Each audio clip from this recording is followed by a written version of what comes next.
My wife slammed a manila envelope onto the frosting of my retirement cake while my children popped confetti cannons.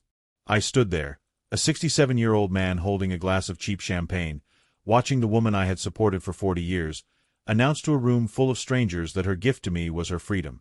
She wanted to divorce half my pension and the house in Connecticut. My son Brandon clapped. My daughter Rachel cheered. They thought they had just won the lottery. I simply wiped a smudge of icing off the legal documents, uncapped my fountain pen, and signed. As I handed the papers back to her, I leaned in and whispered 5 words that she should have listened to. You just triggered the apocalypse. 6 months later, they were on their knees outside my apartment, but by then, the locks had already been changed. Before I tell you how I destroyed my own empire to save it, let me know where you are watching from in the comments below. Hit like and subscribe if you have ever been underestimated by the people who were supposed to love you. I stood in the center of the grand ballroom at the Sterling Hotel, champagne glass in hand, surrounded by 200 colleagues, friends, and business associates who'd gathered to celebrate my retirement. 43 years I'd given to corporate finance. 43 years of building empires, saving companies, and creating wealth. Tonight was supposed to be my victory lap. The speeches had been flowing for an hour. My successor at the firm, a sharp young woman named Jennifer, had just finished talking about my legendary risk assessment models. The applause was still echoing off the crystal chandeliers when I noticed Catherine, my wife of 38 years, making her way toward me through the crowd. She looked stunning in that emerald dress I'd bought her last month. $12,000 it had cost, but I'd never denied her anything. Her blonde hair, maintained by weekly visits to that exclusive salon in Manhattan, caught the light perfectly. She was smiling, but there was something in her eyes I couldn't quite read. Behind her, I spotted our children. Michael, 35, my eldest, wearing a suit that probably cost more than most people's monthly mortgage. Sarah, 32, dripping in the jewelry I'd given her over the years. And Thomas, 28, our youngest, looking uncomfortable in formal wear as always. Simon, Catherine said, her voice cutting through the ambient noise. She wasn't speaking softly. Several people nearby turned to look. I have something for you. I smiled, expecting perhaps a watch or some sentimental gift to mark the occasion. Instead, she reached into her designer clutch and pulled out a manila envelope. The room seemed to slow down. I could feel eyes on us now. More people were turning, sensing something was about to happen. What's this? I asked, keeping my voice light. Open it, she said. Her smile had transformed into something else entirely. Something cold. Something I'd never seen before on her face. My hands moved automatically, fingers sliding under the flap of the envelope. I pulled out the papers inside. The words at the top of the first page hit me like a physical blow. Petition for dissolution of marriage. I looked up at Catherine, then at my children standing behind her. Michael was actually smiling. Sarah had her phone out, recording. Thomas wouldn't meet my eyes. You're serving me divorce papers? I said quietly. At my retirement party? Oh, it gets better, Catherine said, her voice louder now, projecting to the crowd that had formed around us. You see, everyone, my dear husband has been so busy building his empire that he forgot about his family. Forgot that we had needs, wants, desires of our own. This wasn't true. I'd given them everything. Everything they'd ever asked for and more. We deserve better, Sarah chimed in from behind her mother. We deserve to be happy. And then something happened that I'll remember until the day I die. Michael started clapping. Slowly at first, then faster. Sarah joined in. Other people in the crowd, confused, unsure of what was happening, started clapping too. It spread through the ballroom like wildfire. They were applauding my humiliation. I stood there, divorce papers in hand, as 200 people celebrated the destruction of my marriage. Catherine leaned in close, her perfume, the one I'd bought her for our anniversary, overwhelming. You'll give me half of everything, Simon, she whispered. The houses, the cars, the investment accounts. All of it. And you'll do it quietly because if you fight me, I'll make sure everyone knows what a neglectful, absent husband and father you've been." She pulled back, smiled for the cameras, and walked away. My children followed her like ducklings following their mother. The clapping died down. The crowd dispersed, whispering.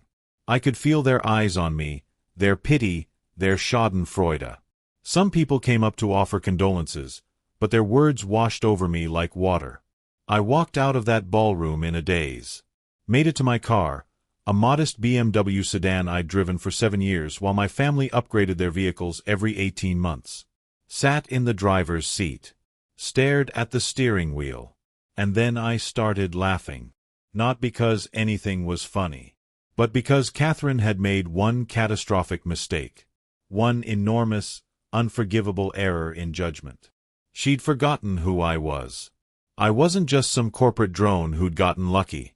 I was Simon Blackwood, the man who'd pulled 3 Fortune 500 companies back from the brink of bankruptcy.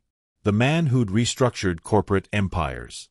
The man who'd earned the nickname The Undertaker, because when I came into a company, either it died or its problems did.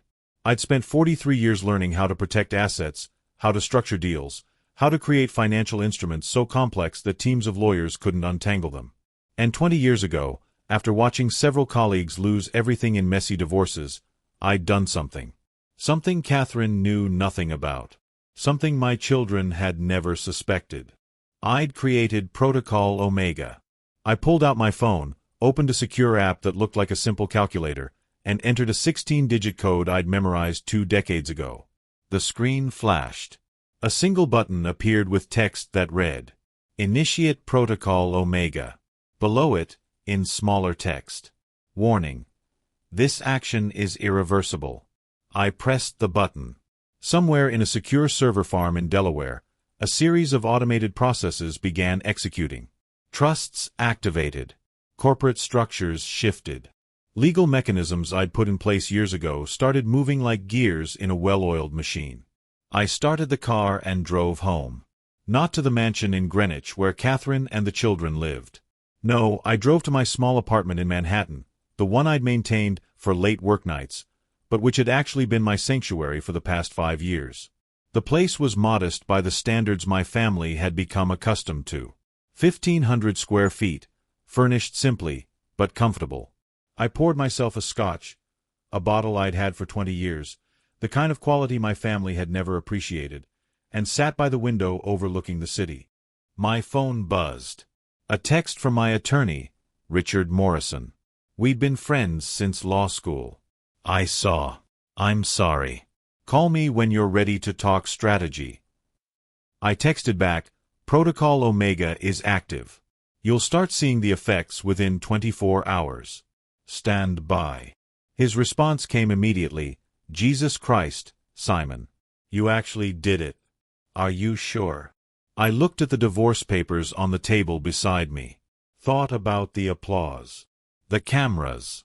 The cold calculation in Catherine's eyes. "Never been more sure of anything," I typed back. I didn't sleep that night. Instead, I sat and watched the city lights, thinking about how I'd gotten here. 38 years ago, I'd married Catherine Pemberton, a junior analyst at the firm where I was a rising star. She'd been beautiful, smart, ambitious. We'd made a good team in those early years.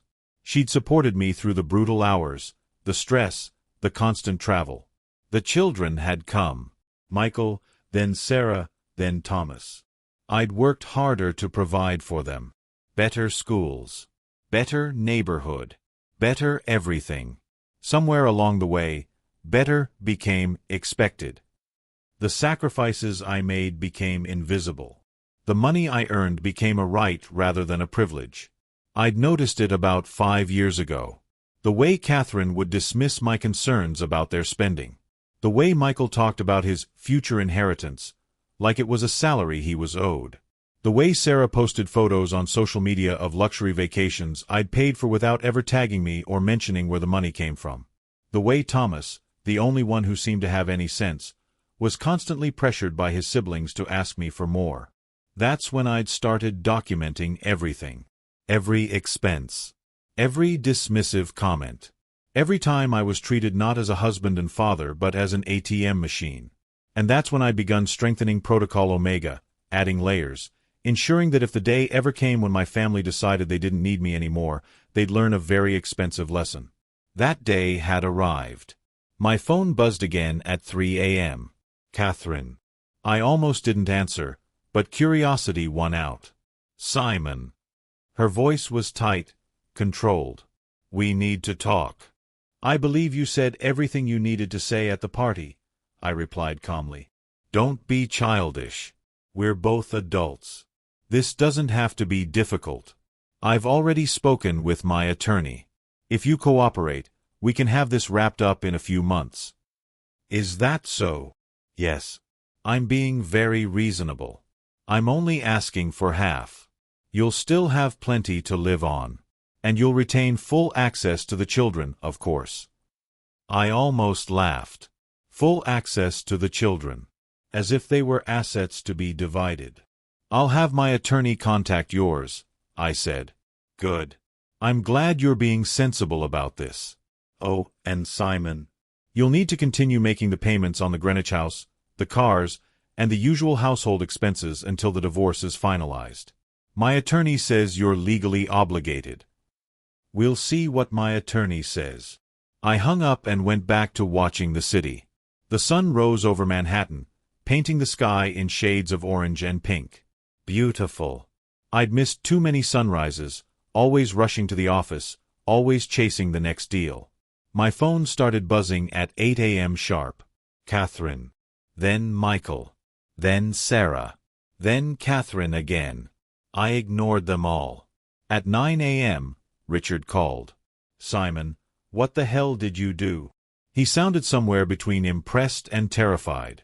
I activated Protocol Omega. You knew this was the plan. I knew you had contingencies, but Jesus, Simon. I just got off the phone with Catherine's attorney, Hugh Pemberton. Yes, he's her cousin, which tells you how she's been planning this. He's apoplectic. Claims you've frozen all their accounts. That's not quite accurate, I said calmly. I haven't frozen anything. The accounts they had access to were allowance accounts funded by the primary trust. I've simply terminated their access to that trust, as is my right as the sole trustee. The house. Leased by the trust. Lease terminated as of this morning. The cars. Also leased by the trust. All 5 of them repossessed as of 7 a.m. Richard was quiet for a moment. How long have you been planning this? 20 years. Since Jack Reynolds lost everything to his ex-wife and had to start over at 55. Remember that. I remember. But Simon, this is nuclear.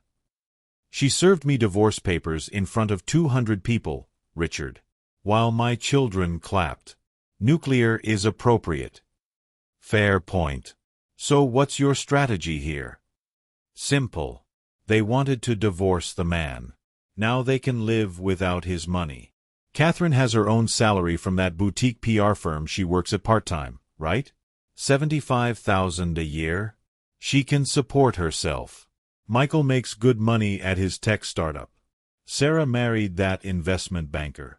Thomas is the only one still in grad school, but I'll make special arrangements for him separately. And if they fight, let them.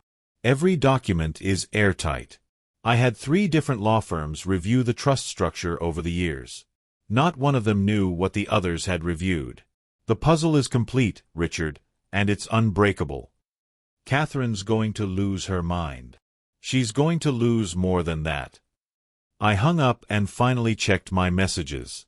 17 from Catherine, ranging from confused to angry to threatening. 6 from Michael. 12 from Sarah. 3 from Thomas. And his were different from the others. Dad, what's happening? Dad, please call me. Dad, I need to talk to you. This isn't what I wanted. I saved Thomas's messages and deleted the rest. At 10 a.m., I received an email from Catherine's attorney. It was full of legal threats and demands. I forwarded it to Richard with a single line, "Respond appropriately." At 11 a.m., the doorman buzzed up. Mr. Blackwood, there's a Catherine Blackwood here to see you. She's quite insistent. Tell her I'm not available.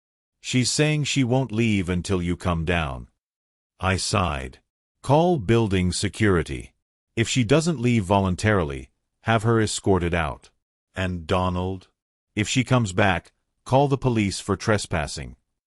Yes, sir. At noon, I finally ate something.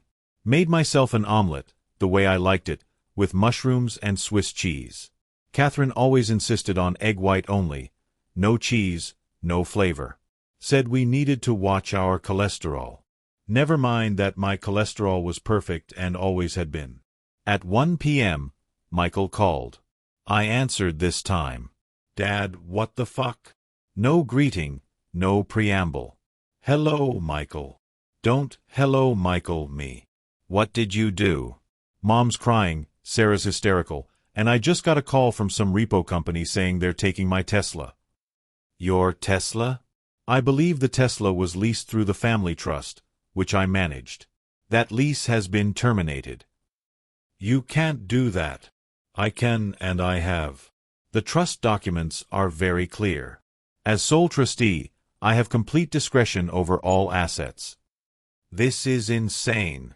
You're having some kind of breakdown. We need to get you help. I felt something cold settle in my chest. This is what he thought of me. Not a person who'd been humiliated. Not a father who'd been betrayed. A broken thing that needed to be fixed or managed. I'm perfectly sane, Michael. Perhaps the most sane I've been in years. Dad, listen to me. We can work this out. Come back to Greenwich. Let's talk about this like adults. Like adults? The way we talked at my retirement party. Silence on the other end. You know what, Michael? You want to talk like adults? Here's some adult truth for you. That startup of yours? The one you're so proud of? I was the seed investor. Gave you $5 million. The paperwork says it was a loan, not a gift. I'd like that repaid, please. You, what? Dad, that money's been reinvested. I can't just. You have 90 days per the terms of the loan agreement. After that, I'll be forced to take legal action. This is crazy. You're trying to destroy us. No, Michael. I'm simply stopping paying for you. There's a difference. You're 35 years old. Time to stand on your own. I hung up. The rest of the day brought a cascade of increasingly desperate messages. Sarah called me everything from a monster to a narcissist to an abuser. Catherine's messages oscillated between threats and attempts at negotiation to tears. Only Thomas remained relatively quiet. Just one more message. Dad, I just want to understand. Can we please talk? At 6 p.m., I finally responded to him. Son, meet me tomorrow at Café Reggio in the village. 2 p.m. Come alone. He responded immediately. I'll be there. That night, I slept better than I had in years. The next morning, I woke up early and went for a run through Central Park. The autumn air was crisp, the leaves just starting to turn. I'd forgotten how much I enjoyed running. Catherine had always said it was too hard on your knees at your age. Nonsense. My knees were fine. After my run, I showered, dressed in casual clothes, jeans and a sweater, things I never wore around the family, and headed to the cafe early. Café Reggio was a Greenwich Village institution, one of those old coffee houses that had been around since before coffee houses were trendy. I'd discovered it in my 20s and had always loved its bohemian atmosphere. Catherine hated it, called it grimy and pretentious. I ordered an espresso and settled into a corner table with a book. An actual physical book, poetry by Rainer Maria Rilke, something else Catherine had mocked. Who reads poetry anymore? She'd said. People who appreciate beauty, I'd thought but never said. Thomas arrived at 1:55 p.m. He looked terrible, like he hadn't slept. He was dressed in jeans and a Columbia University hoodie, his brown hair. He'd gotten my hair, not Catherine's blonde, uncombed. He looked more like himself than I'd seen him look in years. Dad. He sat down across from me. Thomas, you want something? The coffee here is excellent. Sure. Just a regular coffee. I ordered for us both. We sat in silence until the coffee arrived. I didn't know, Thomas said finally, about the party. What Mom was planning. She told me we were all going to surprise you with a video montage of your career highlights. Michael and Sarah knew. They helped plan it. But I didn't know until she pulled out those papers. I studied my youngest son. He'd always been different from his siblings. Quieter. More thoughtful. He was getting his PhD in environmental science, work that paid nothing but that he loved. He'd never asked for a car upgrade or a bigger allowance. I believe you, I said. He looked relieved. What's happening? Mom won't explain anything. She just keeps saying you've stolen everything, and that you're mentally unstable. I haven't stolen anything. I've simply stopped providing. I don't understand. So I explained. I told him about Protocol Omega, about the trust structure, about how everything the family had enjoyed for the past 2 decades had come from trusts I'd set up and managed. The house, the cars, the vacation properties, the credit cards. All of it was trust assets, not marital assets. But Mom works, Thomas said. She has her own money. Your mother makes $75,000 a year from her part-time PR job. A job, I might add, that she only has because I made a few phone calls to some friends. Do you know how much it costs to maintain the Greenwich house? He shook his head. $25,000 a month. Property taxes alone are $60,000 a year. The cars cost another $36,000 annually in leases. Then there's the country club membership, the salon visits, the shopping, the vacations. Your mother's lifestyle costs approximately $800,000 a year. Thomas's eyes widened. That's unsustainable on $75,000? Yes. The money came from me. All of it. And your mother, in her infinite wisdom, decided to divorce the source of that money in the most humiliating way possible. But in a divorce, doesn't she get half? Half of what? The trust assets aren't marital property. They're trust property. I set them up before we were married and maintained them throughout. The actual marital assets are quite modest. This apartment, my pension, some savings. She'll get half of that, which amounts to perhaps $2 million. That's still a lot of money. It is. But it's not enough to maintain the lifestyle she's become accustomed to. She thought she was divorcing me but keeping the money. She was wrong. Thomas was quiet for a long time. What about us? Your kids? What about you? Are you cutting us off too? That depends. Tell me, Thomas, what do you want from me? He looked confused. I don't know what you mean. Do you want my money? My support? Or do you want a relationship with your father? I want my dad back, he said, and his voice cracked. I miss you. I miss the guy who used to take me to Mets games and explain the strategy behind every pitch. I miss the dad who helped me with my science fair projects. I miss the person, not the checkbook. Something in my chest loosened. Then you'll have me. But Thomas, I need to know, are you going to be pressured by your mother and siblings to take their side? I don't want to take sides. You're my family. All of you. Sometimes life forces us to choose. He nodded slowly. Then I choose the truth. And the truth is that Mom was wrong. What she did was cruel. Michael and Sarah went along with it because they thought it was funny, like some kind of reality TV show moment. But it wasn't funny. It was just mean. And you understand that I'm not going to back down? That your mother and siblings are going to face real consequences for their actions? I understand. And Dad? I think maybe they need to. I love them, but they've become, I don't know, different. Everything is about money and status and image. When's the last time any of us just sat and talked about something real? I can't remember, I admitted. We finished our coffee and spent the next 2 hours just talking. About his research. About the book I was reading. About nothing and everything. It was the best conversation I'd had with any of my children in years. When we finally left the cafe, I gave him an envelope. "What's this?" he asked. "Open it when you get home." He hugged me, something he hadn't done in years, and walked away. The envelope contained a cashier's check for $100,000 and a letter. "Thomas, this is not an allowance. This is not part of the trust. This is my personal money, given to you because you're the only one who bothered to talk to me like a human being rather than an ATM machine. Use it for your education. Use it for your research. Use it wisely. You're still welcome to Sunday dinners at my apartment.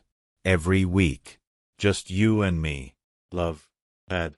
I walked back to my apartment feeling lighter than I had in years. The next few days were chaos, but I watched it all from a distance, like observing a storm from a safe harbor. Catherine had to move out of the Greenwich house within 30 days.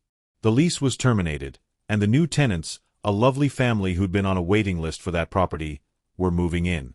I'd made sure of it. Without cars, my family suddenly discovered public transportation. The horror stories that came through various channels were almost comical.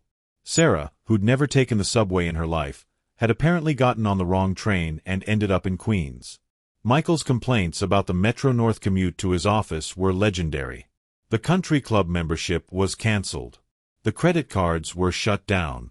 The vacation properties, a beach house in the Hamptons and a ski lodge in Aspen, were leased to other people. Everything the family had taken for granted evaporated like morning mist. Catherine's attorney tried everything. He filed emergency motions. He claimed I was hiding assets. He argued that the trusts were a sham designed to avoid marital property laws. Richard, my attorney, demolished every argument with clinical precision. The trusts were legitimate. The documentation was perfect. I'd paid all my taxes. Everything was legal, ethical, and airtight. The judge, a no-nonsense woman in her 60s named Patricia Rodriguez, was not sympathetic to Catherine's claims. "Mrs. Blackwood," she said at one hearing I watched via video feed, "your husband created these trusts long before your marriage. He was under no legal obligation to provide you access to them. That he did so was generosity, not obligation. You chose to end the marriage. You don't get to end the marriage and keep the perks of being married." Catherine's face had gone white. "But, Your Honor, he's left us destitute. You have a job. Your children are adults with their own incomes. And you're entitled to half of the actual marital assets. That's the law, Mrs. Blackwood. I suggest you accept it and move on." That was 3 weeks after the party. By week 4, the desperation was setting in. Sarah's marriage was falling apart. Apparently, her husband had married her thinking she came from money. Now that the money was gone, so was his interest. The divorce rumors started circulating in their social circle. Michael's startup was struggling. It turned out that his $5 million investment from me had been the company's entire operating capital. Without the promise of more family money, other investors were pulling out. He was facing bankruptcy. Catherine had to rent a small 2-bedroom apartment in Stamford, Connecticut. Not a bad place, but a far cry from the mansion. She'd posted one photo of it on social media with the caption, "New Beginnings." The comments had been supportive, but I could see through it. She was humiliated. And the calls started coming. First from Michael, "Dad, please. I'm going to lose everything. I'll apologize. I'll do whatever you want. Just please help me." Then from Sarah, "Daddy, I made a mistake. I should have stood up for you. Can we please talk?" Catherine called every day, sometimes multiple times. I never answered. But I was waiting for something specific. I knew it would come eventually. It took 6 weeks. 6 weeks for the reality of their situation to fully sink in. 6 weeks for the money to run out. 6 weeks for the credit cards to be maxed out.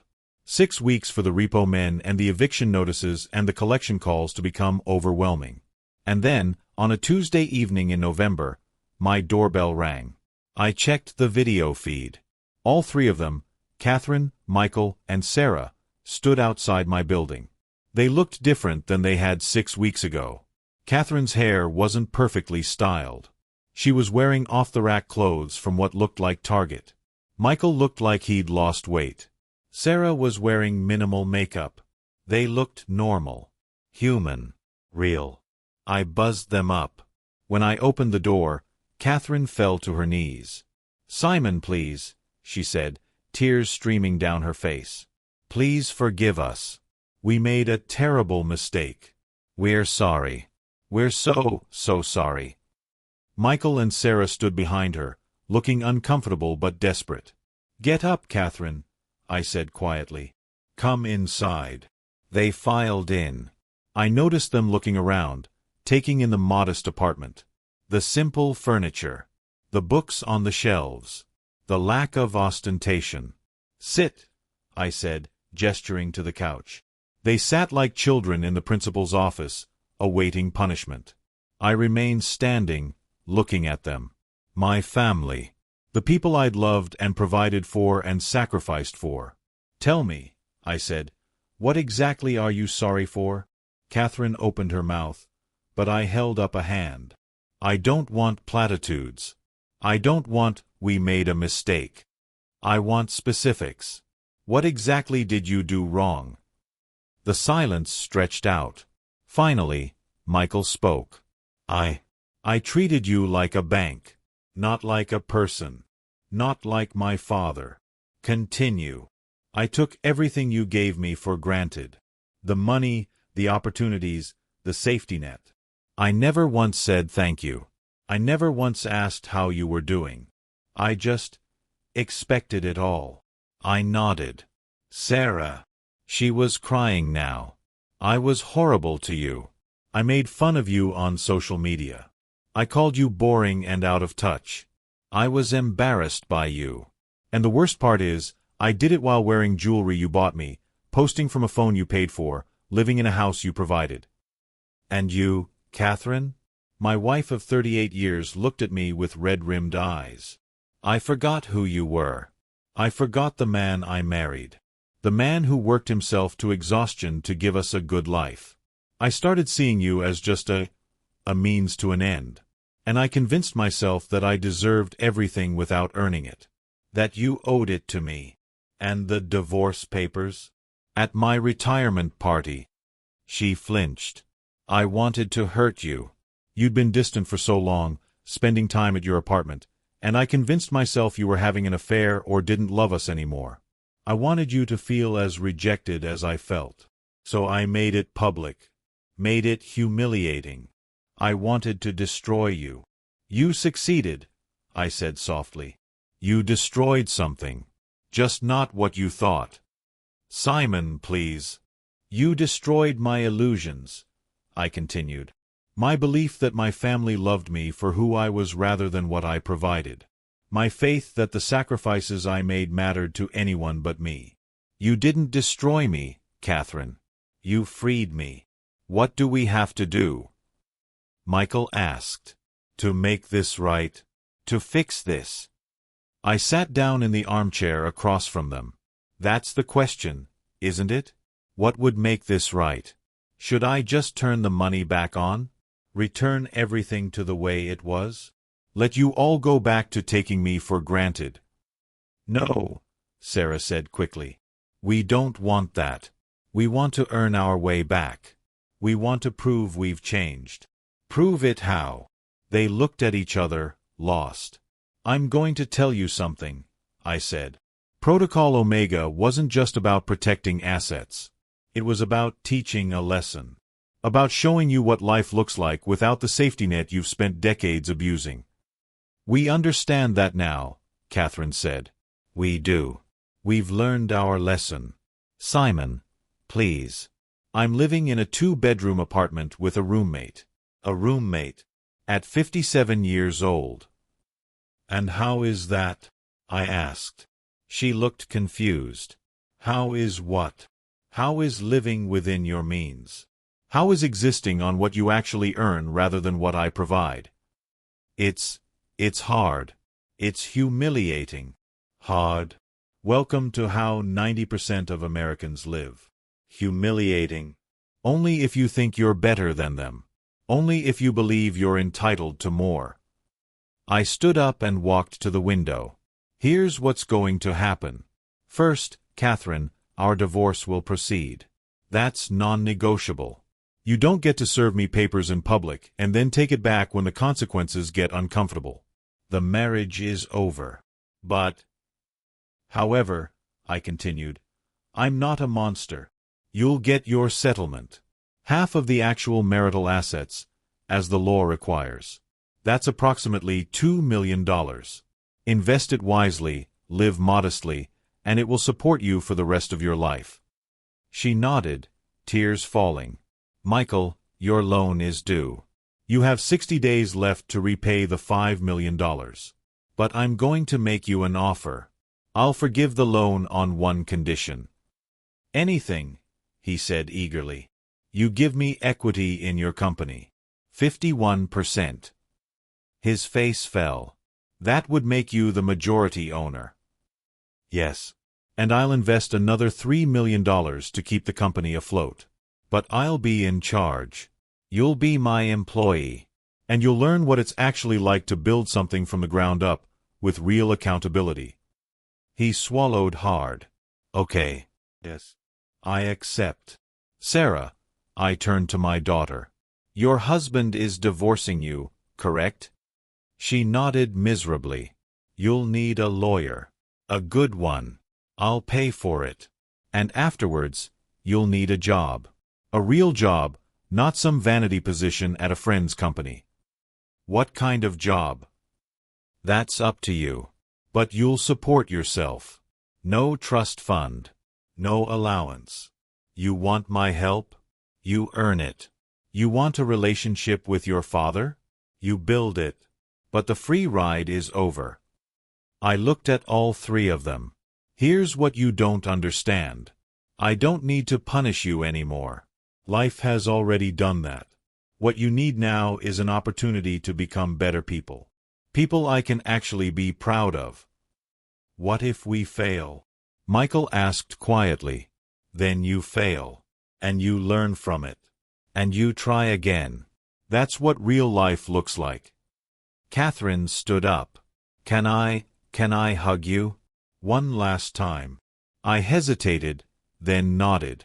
She wrapped her arms around me, and I could feel her shaking with sobs. I'm so sorry, she whispered. I'm so sorry. I know, I said. And maybe someday, I'll forgive you. But that day isn't today. She pulled back, nodded, and left. Michael and Sarah followed, but at the door, Sarah turned back. Dad, thank you for this chance. Don't thank me.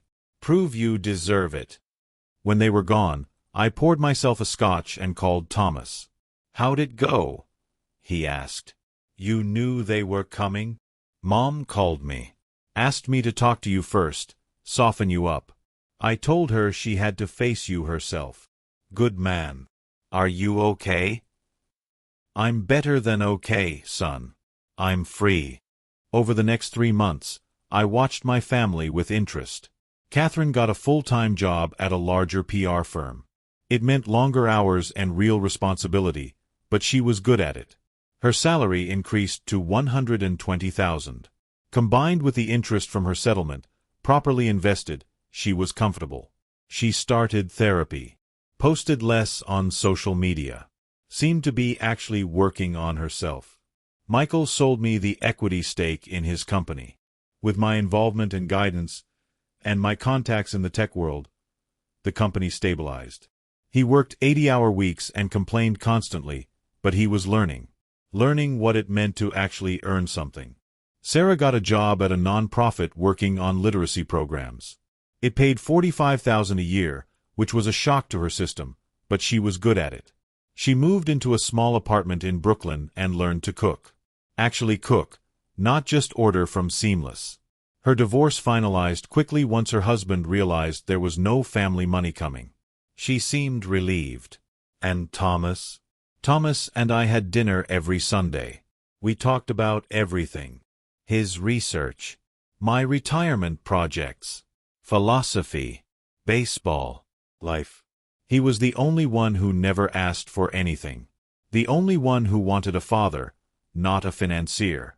The divorce with Catherine finalized in January. It was cordial, almost friendly.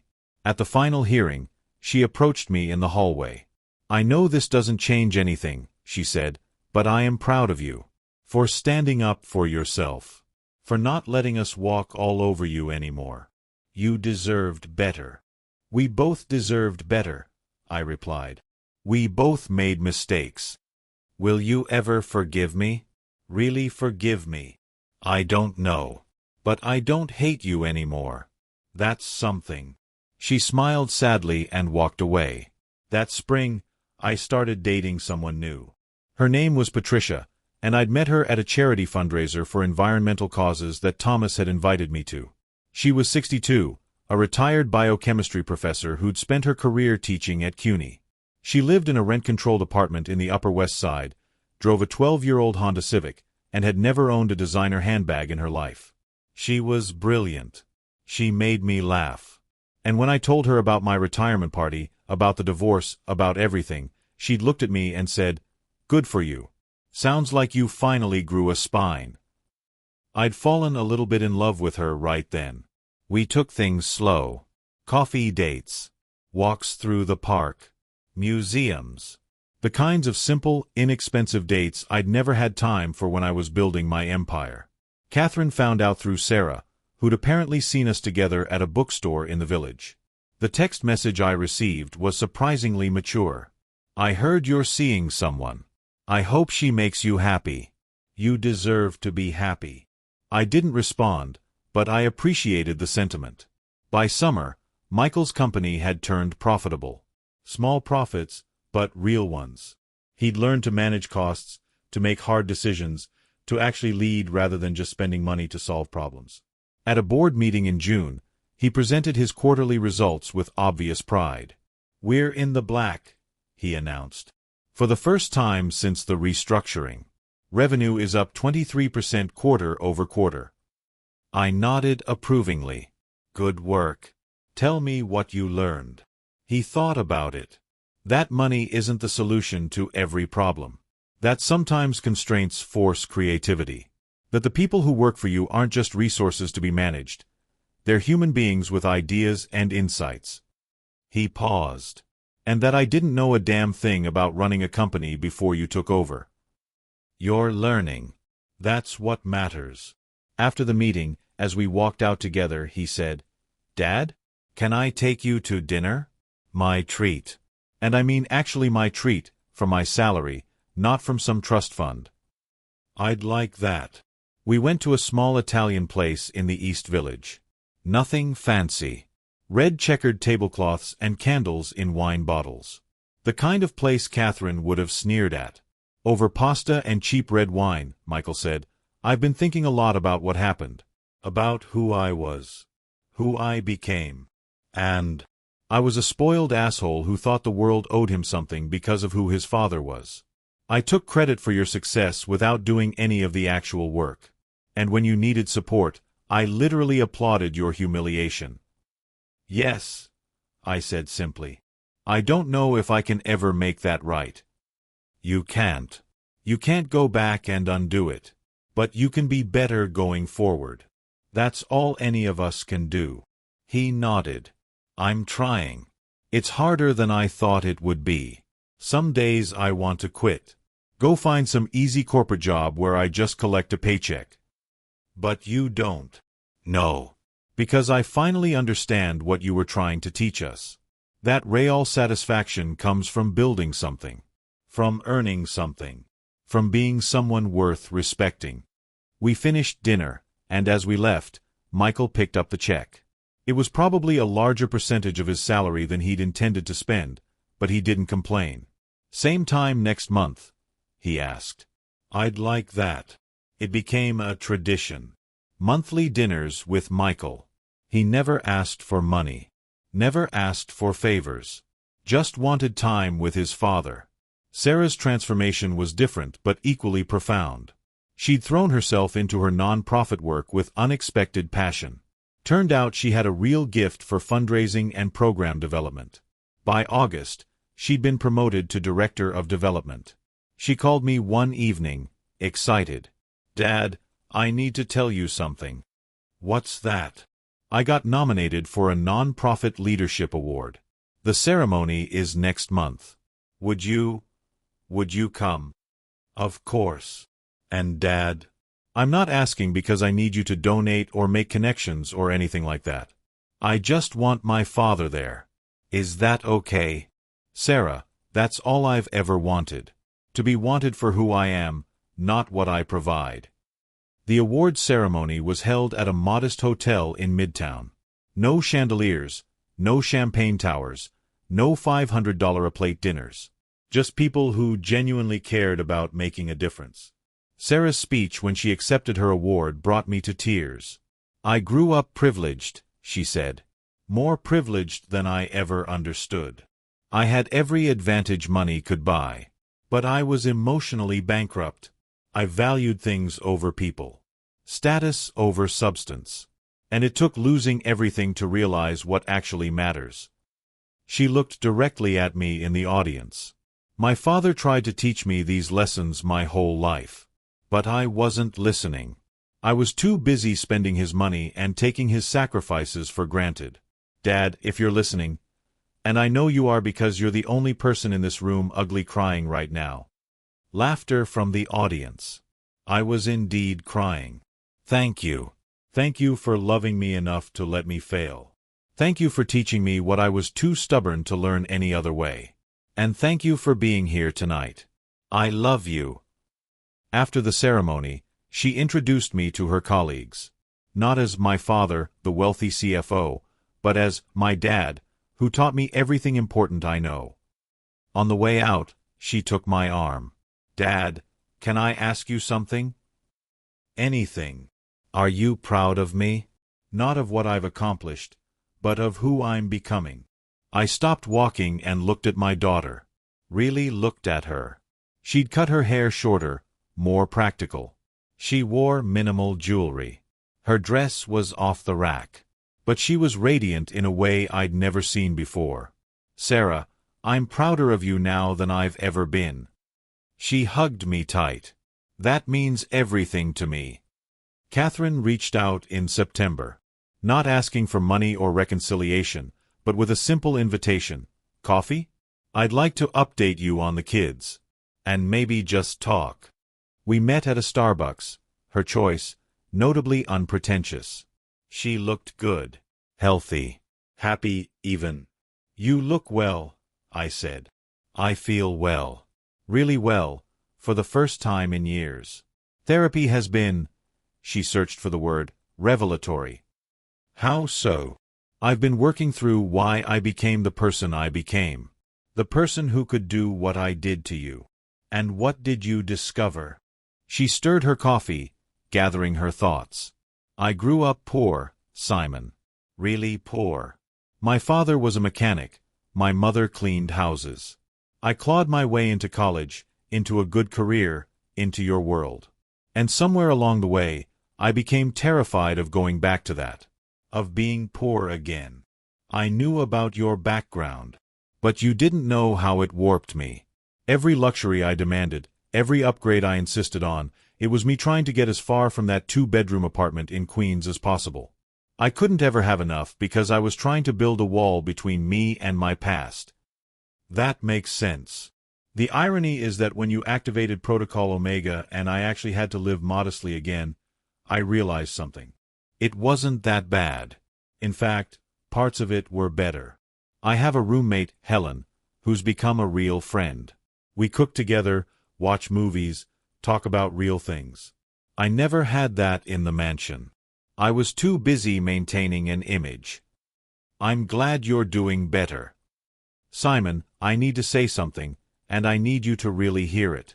What I did to you was unforgivable. I humiliated you. I tried to steal from you. I turned our children against you. I don't expect forgiveness, but I need you to know that I understand how deeply I wronged you. I appreciate that. And I need you to know something else. You were a good husband. A good father. My complaints about you being absent or neglectful, those were lies I told myself to justify my greed. You were there for all the important moments. You worked hard to provide for us.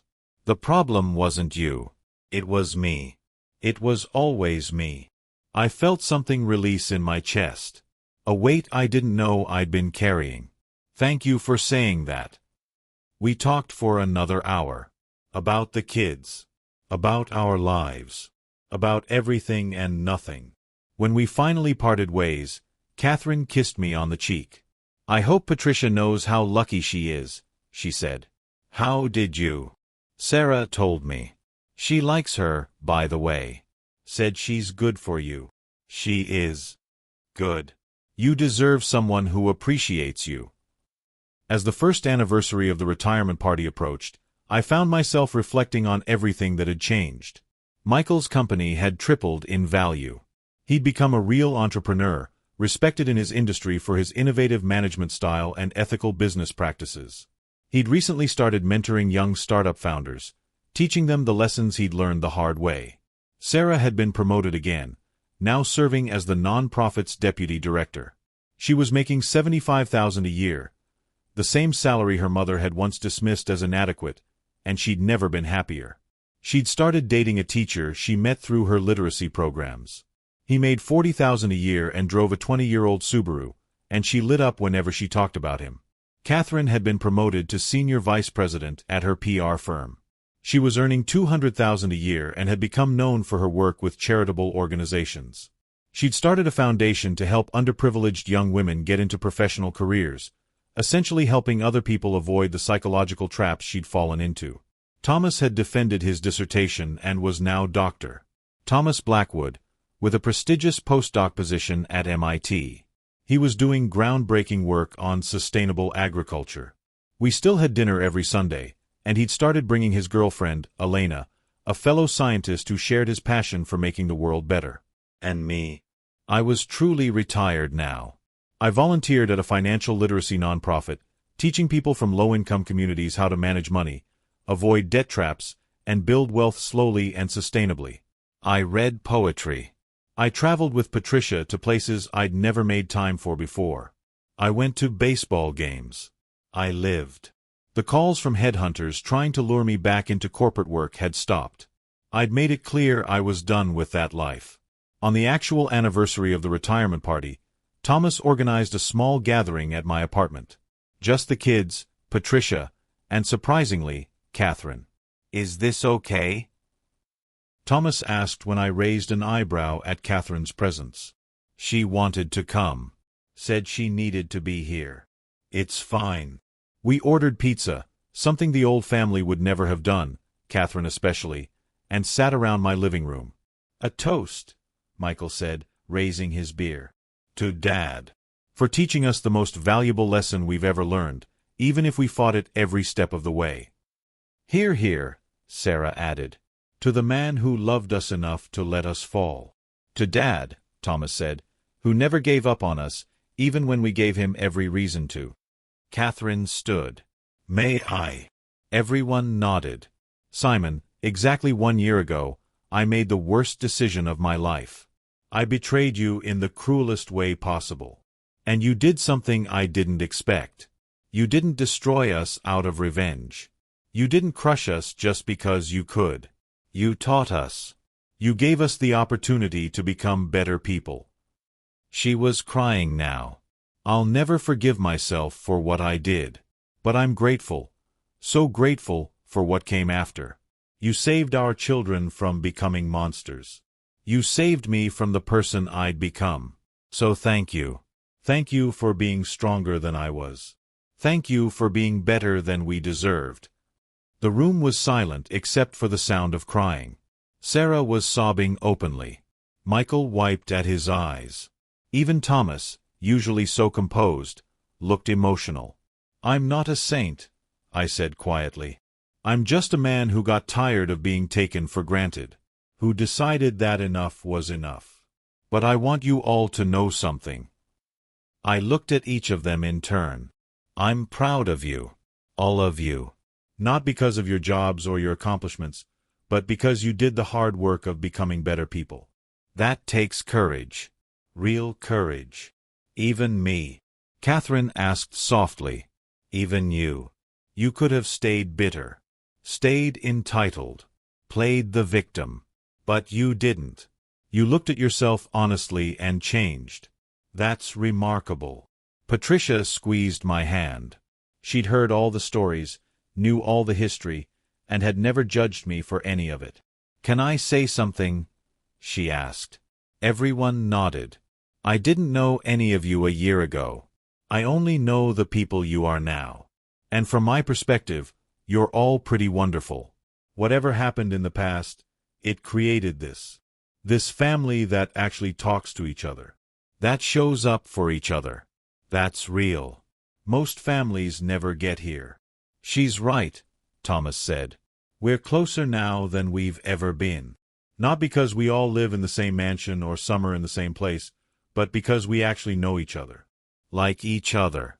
Respect each other. Remember how we used to have those awful family dinners? Sarah said. Where we'd all just sit there on our phones, barely talking? And Mom would spend the whole time criticizing the chef, Michael added, looking apologetically at Catherine. I was insufferable, Catherine admitted. This is better. Pizza and beer and actually talking. This is so much better. We spent the rest of the evening telling stories. Good ones and bad ones. Funny ones and painful ones. We laughed. We cried. We were honest. At one point, Sarah said, Dad, can I ask you something I've always wondered? Sure. Why didn't you fight back immediately? Why did you let us struggle for so long before offering any help? Because immediate rescue teaches nothing. You had to feel the consequences. Really feel them. Not just for a week or two, but long enough that the lessons sank in. If I'd rushed in to save you, you'd have learned that your actions don't have real consequences. That Dad will always fix things. It was torture, Michael said. Having my cars repossessed. Losing the house. Facing bankruptcy. I've never been so scared in my life. But you survived. And you're stronger for it. I am. And I understand now why you did it. Not to be cruel, but to be kind in the long run. As the evening wound down and people started leaving, Catherine hung back. Can we talk? Just for a minute, she asked. Of course. Patricia tactfully excused herself to the kitchen. I have a strange request, Catherine said. What's that? Would you consider being friends with me? Not reconciling. Not dating. Just friends. Because I miss you. Not as a husband or a provider, but as a person. You were my best friend once, before I ruined everything. I'd like to try to be yours again. I thought about it. A year ago, the answer would have been an immediate no. But time had softened my anger. Therapy. Yes, I'd started going too, had helped me process my resentment. I think we can try that, I said. Her face lit up. Really? Really? But Catherine, if you ever... I won't. I promise. I'll never take advantage of your kindness again. This isn't a scheme. I'm not trying to get back into your wallet. I just miss my friend. Then let's be friends. She hugged me, and this time it felt different. Not romantic. Not obligatory. Just warm. After everyone left, Patricia and I sat on the couch together. That was intense, she said. It was. Do you regret it? Protocol Omega? The way you handled everything. I thought about her question carefully. No. I don't regret it. Could I have handled some things differently? Maybe. But fundamentally, what I did was necessary. My family was on a path to becoming truly terrible people. Entitled, selfish, cruel. I stopped that. I gave them a chance to be better. And yourself? You gave yourself a chance to. I did. For the first time in decades, I'm living for me. Not for work. Not for family obligations. Not for anyone else's expectations. Just me. How does it feel? Liberating. Terrifying sometimes. But mostly liberating. She kissed me softly. I'm proud of you, you know. What you did took tremendous courage. Or tremendous pettiness. Can't it be both? She laughed. Over the next few months, a new normal established itself. Michael paid back his loan, not in money, but in equity and hard work. His company continued to grow, and he continued to learn. We had dinner once a month, sometimes more. Sarah got engaged to her teacher boyfriend. She asked me to walk her down the aisle. Not because you're paying for the wedding, she said, because we're paying for it ourselves. But because you're my dad, and I want you there. The wedding was small, held in a community garden in Brooklyn. It cost about $5,000 total. It was the most beautiful wedding I'd ever attended. Thomas published his first major paper and it was picked up by Nature. He called me crying with joy. Dad, they published it. They actually published it. I never doubted they would, son. Your work is extraordinary. Catherine and I did become friends. We had coffee every few weeks. Talked about books, politics, the kids. Never about money or the past unless it was relevant. Just two people who had history but were trying to build something new. I proposed to Patricia on a Tuesday evening in February. Nothing fancy, just the two of us in her rent-controlled apartment, eating take-out Thai food. This seems sudden, she said, looking at the simple gold band I offered. It's not sudden. I've known for months. I love you. You love me. We're both too old to waste time pretending we don't know what we want. What a romantic proposal, she laughed. Is that a yes? It's a yes. We got married in April at City Hall. Thomas was my best man. Sarah cried through the whole ceremony. Michael made a toast that was surprisingly eloquent. Catherine came and congratulated us both, and I could tell she meant it. Patricia wore a dress she'd bought at Macy's for $200. I wore my best suit, which was 10 years old but still fit perfectly. We had lunch afterward at a diner, surrounded by the people who mattered most. It was perfect. As I write this, it's been 18 months since that retirement party. 18 months since my wife served me divorce papers while my children clapped. 18 months since I activated Protocol Omega and changed everything.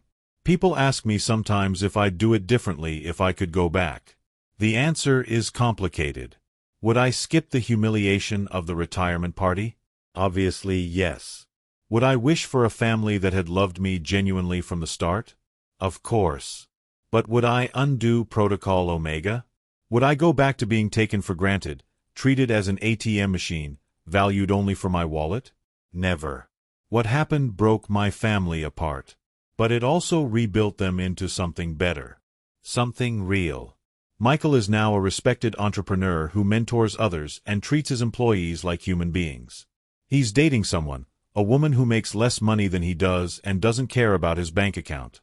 She's a social worker who challenges him intellectually and calls him out when he's being an ass. He's planning to propose soon, and he asked for my advice on how to do it meaningfully rather than expensively. Sarah runs her nonprofit with passion and skill. She and her husband are talking about adopting children from the foster system. She volunteers at literacy programs every weekend. She's making a real difference in people's lives, and she never posts about it on social media for validation. Thomas is changing the world through his research. He's published 3 more papers, all groundbreaking. MIT is fighting to keep him, offering him a tenure-track position. He comes to Sunday dinners with Elena, and they're talking about getting married soon. Simple wedding, just like Sarah's. They're saving their money for a down payment on a modest house near campus. Catherine has become a force for good in the nonprofit world. Her foundation has helped hundreds of young women get education and career opportunities they wouldn't have had otherwise. She's dating someone, a high school principal who makes a fraction of what she once spent on shoes. They seem happy together, in a real way that we never were. And me? I live in my modest apartment with Patricia. We travel on a budget, shop at regular stores, eat at diners and food trucks. We read poetry to each other. We go to free concerts in the park. We volunteer together. I have about $30 million left in personal assets. More than I'll ever need. I've started giving most of it away. Scholarships for underprivileged kids. Grants for environmental research. Funding for literacy programs. The trust that once funded my family's lavish lifestyle? I dissolved it. Donated most of the assets to charity. Kept enough to ensure I could live comfortably and help my children when they truly needed it, not when they simply wanted something. Last week, I got a letter from Michael. Handwritten, not typed. That alone told me he'd put real thought into it. Dad, I know I've said this before, but I need to say it again. Thank you. Thank you for loving me enough to let me fail. Thank you for teaching me that who I am matters more than what I have. Thank you for showing me what real strength looks like. I'm successful now, but not in the way I used to measure success. I measure it by the employees who trust me, the clients who respect me, the woman I love who chose me for who I am, not what I could give her. I measure it by whether I can look at myself in the mirror and feel proud. A year and a half ago, I couldn't do that. Now I can. That's because of you. I love you, Dad. Not because of what you can do for me, but because of who you are. Your son, Michael. I cried when I read it. Patricia found me sitting by the window, letter in hand, tears streaming down my face. Good news or bad news? She asked gently. The best news.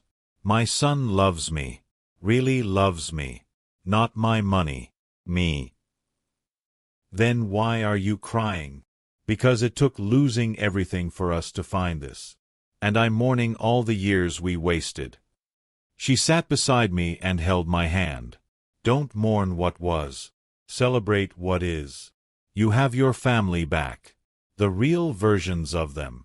That's a gift most people never get. She was right, of course. She usually is.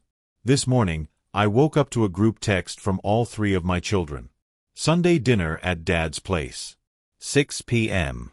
Everyone brings a dish. Mom wants to know if she can come too. She promises not to criticize anyone's cooking. I looked at Patricia, who was reading over my shoulder. What do you think? I asked. I think your Sunday dinners are going to need a bigger table. I think you're right. I texted back, everyone's welcome. Patricia's making her famous lasagna. Try not to eat it all before I get some. The responses came in immediately. Michael, no promises on the lasagna. I've been dreaming about it all week. Sarah, I'm bringing salad. Real salad, not that sad lettuce I used to call salad. Thomas, Elena's making her grandmother's flan for dessert. Prepare to have your mind blown. Catherine, I'll bring wine. And before you ask, no, it's not $300 bottles. It's $15 bottles from Trader Joe's and they're delicious. I smiled and put down my phone. You know what the best part is? Patricia asked. What's that? They're not asking you for anything. They're offering to contribute. To be part of something. That's how families should work. It is. Do you think Catherine will ever really be over you? Patricia asked, not jealous, just curious. I don't know. But it doesn't matter. She's not my wife anymore. She's not even who she used to be. She's someone new, someone better. And I can be friends with that person without it meaning anything more. Good. Because I'm keeping you. Promise. Promise. As I sit here now, writing this all down, I'm struck by how different my life looks from what I imagined at my retirement party. I thought retirement would be golf and luxury cruises and sleeping late. Instead, it's Sunday dinners and teaching financial literacy and reading poetry with the woman I love. I thought my family was finished, destroyed beyond repair. Instead, they've been rebuilt into something stronger and more authentic. I thought I'd lost everything when Catherine served those papers. Instead, I gained something I'd been missing for decades: respect. From my children. From my ex-wife. Most importantly, from myself. Protocol Omega wasn't really about money or revenge or teaching lessons, though it was all those things. It was about reclaiming my dignity. About refusing to be taken for granted anymore. About saying, enough, and meaning it. It was about showing my family, and myself, that I was worth more than my bank account. And here's what I've learned. The people who love you for who you are will stick around when the money's gone. The people who love you for what you provide will disappear the moment the well runs dry. My family disappeared. And then, slowly, painfully, they came back as different people. Better people. Real people. That's worth more than all the money in all the trusts I ever created. Someone once asked me if I regret not having more children, given that 3 of them betrayed me so completely. I said no. Because even though they betrayed me, they also came back. They learned. They grew. They became people I'm genuinely proud to call my children. That's the thing about rock bottom. It's solid. It's real. You can build on it. My family hit rock bottom, and they built themselves back up into something beautiful.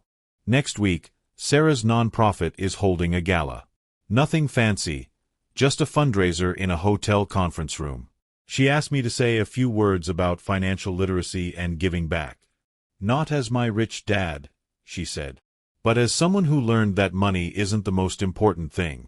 I think our donors need to hear that message. I'd be honored. And Dad, thank you. For everything. For being strong enough to break us so we could rebuild ourselves stronger. You did the rebuilding, sweetheart. I just removed the scaffolding. But you believed we could stand on our own. Mom never did. She always wanted to keep us dependent. You had faith in us, even when we didn't deserve it. Maybe that's the real lesson in all of this. Not that revenge is sweet or that money can be weaponized or that trusts are powerful legal instruments. The real lesson is that sometimes loving someone means letting them fall. Letting them struggle. Letting them discover who they are when the safety net is gone. It's the hardest thing a parent can do. It goes against every instinct. But sometimes it's necessary. I look at my children now, really look at them, and I see people I genuinely like. People I'd want to be friends with even if they weren't my kids.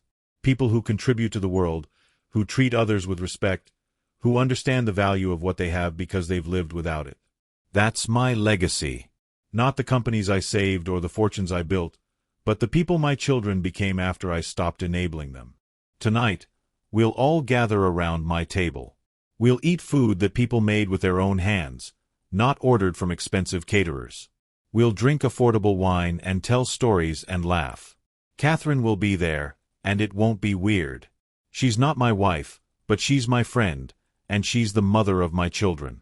Patricia will be there, holding my hand, fitting seamlessly into this strange, beautiful family we've built from the ashes of the old one.